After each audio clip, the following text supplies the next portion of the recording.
In this video, we are going to be doing an analysis of a battle mech which in its debut often acted as a briefly seen scourge, appearing one moment and firing before vanishing to safety the next. A machine which could of course be seen by its opponent, but who could be left only with the option to fire on it when the opportunity arrived, which often landed in favor of this vehicle dipping in and out of the shadows. A mech which comes from one of the best-known military producers in the Inner Sphere, its pedigree is without question, and perhaps explains some of the popularity of this walking, jumping giant. This video will of course cover Earthworks Incorporated's Griffin. A medium mech weighing in at 55 tons, the Griffin in its original design and deployment represents the final evolution and peak advancement of a mech which is in essence a sniper. Designed to provide fire support for its fellow medium mechs, it does much of what mechs like the Panther and Vindicator can do, barring their close-range capabilities, but puts it into a machine which is much faster, and doubles down on its range-based firepower. Often, when deployed, these mechs appear in one space before leaping into another, going from terrain patch to obscure enemy target sensors, and moving fast enough to avoid return fire. An incredible harasser, it can, in many ways, be amongst the most frustrating vehicles for an enemy commander to engage if he doesn't have the mechs and resources to close the gap with this machine, or to break through its screening lancemates.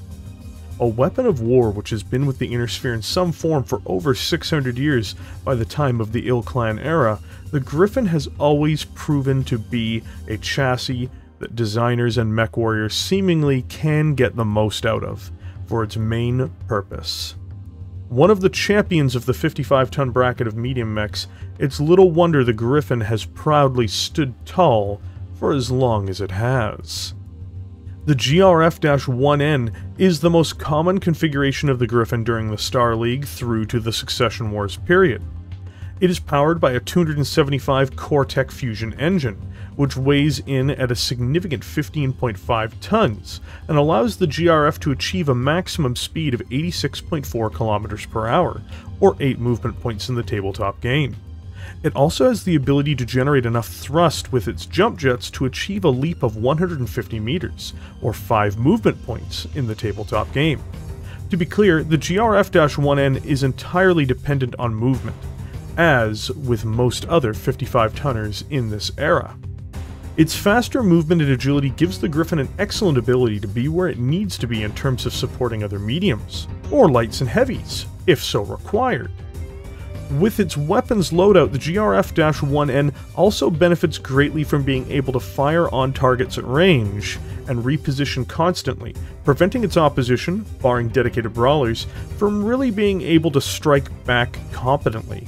At 55 tons, it's the heaviest Inner Sphere harasser of its time in 3025, and fulfills a unique role, but this wouldn't be possible without its huge investment in its engine and jump jets. One of the weak points on this version of the Griffin, however, is that it pushes the boundary of what its heatsink system will allow it to do. While it does have the ability to fire its main armament and run, it can't fire its secondary system or use jump jets without beginning to push the system beyond what it can handle. For weapon systems, the GRF is not the most heavily armed, but it does spend its weight wisely. For its primary offensive system, it carries a Fusagon particle projection cannon in its right arm, giving it the ability to reach out at long distances with relative ease and take shots at enemy targets. And it doesn't consume ammunition while doing it either. For its backup offensive tool, it has the Delta Dart long-range missile rack with 10 tubes, giving it some additional long-range firepower to assist its PPC. While these two weapons in tandem can be effective, especially at offering long-range support or harassment, it does have its drawbacks. Namely, it doesn't have enough heatsinks to use these systems effectively, at least frequently. It also has an additional downside, which is if it can't escape a close-range engagement with its opposition, it will quickly find that its only real defense is physical attacks, which are likely to see the Griffin quickly overwhelmed. Finally, for armor, the GRF-1N is well protected with 9.5 tons of defensive material. This gives it very solid performance when taking enemy fire from peer adversaries, and is enough armor to prevent it from being immediately knocked out in most battles, meaning it can use its speed and jump jets to escape a situation which has gotten out of control. The GRF-1N is a mech which possesses a great deal of potential in the hands of the right commander or right pilot. When approaching targets in standoff engagements, it can frustrate opponents to no end, and when backing up lancemates while staying out of the fray itself, it can prove to be an extremely difficult pest to deal with, especially as the PPC and LRMs do their work to erode enemy mech capabilities. Where it can begin to slide is if it is tracked down by units with much greater close-range potential, and can't keep out of their path for too long. Even with that said, its ability to escape most dangerous situations can't be understated. Even if the mission is a failure and most of the Lance is destroyed, it just might be the case that the Griffin will be the one mech that reports back to base with exactly what happened. But the GRF-1N isn't the first Griffin, nor is it the last. There are a multitude of different variants and refits for this model, and we're going to touch base on several of them here. One of the most popular models of the GRF series during the Succession Wars, built in 2857 by the Lyran Commonwealth, is the GRF-1S. Built in 2857 by the Lyran Commonwealth, the GRF-1S would be an attempt to try to mitigate some of the issues of the 1N, despite its popularity. It would do this firstly by dropping its PPC in favor of a large laser and 2 medium lasers, giving it a much more lethal punch in close, though at the expense of long-range fire. That long-range attack would further be reduced by subbing out its LRM-10 for an LRM-5, though using its saved weight for more heat sinks, making the GRF-1S much better at heat management. While this is an excellent design, and is popular by both mech warriors and commanders for a multitude of reasons, it can't really perform the same way as the 1N, and fulfills a different niche, as more of a brawler, rather than a direct-fire long-range skirmisher and support mech. During the Clan Invasion, after rediscovering much of the Star League's technology, the Griffin would receive several refits, and one of the most prominent ones in this time was the GRF-3M.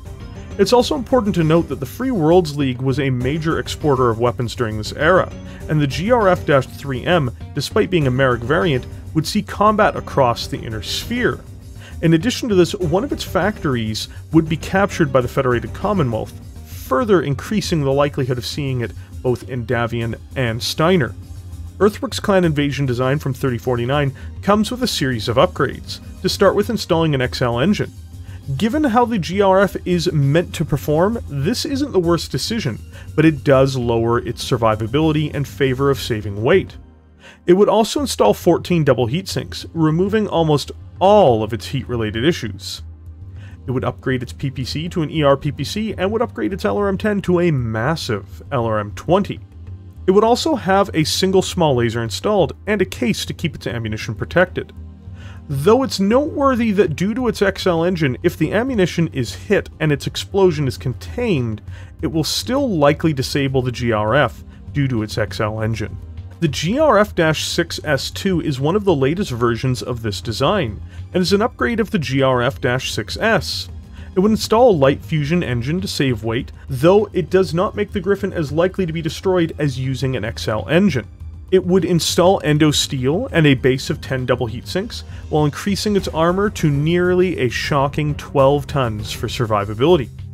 For weapons, it would be equipped with an ER PPC as well as an ER medium laser. What makes the difference is the use of the Clan standard LRM launcher, saving weight in the design with new, cutting-edge technology.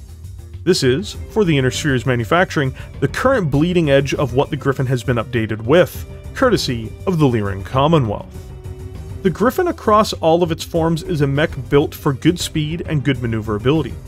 Most of these will focus on its original purpose of giving it a powerful kick in the medium to long range bracket, though there are exceptions, such as the GRF-1S and the GRF-2N, a variant not covered here today. In total, it's been useful enough as a platform to work for centuries, and has been a host to a multitude of weapon systems and technologies. Even with that being said though, the most common form is the one it started with, aiming down its PPC barrel at a target before firing its particle round and repositioning for cover. It's a sniper. What more could it really want to be? Thank you for joining me here today. If you enjoyed this content, please consider liking it and subscribing to the channel. There is a YouTube member program to support this channel as well, and I appreciate the support from members immensely. With that, I will catch all of you in the comment section below.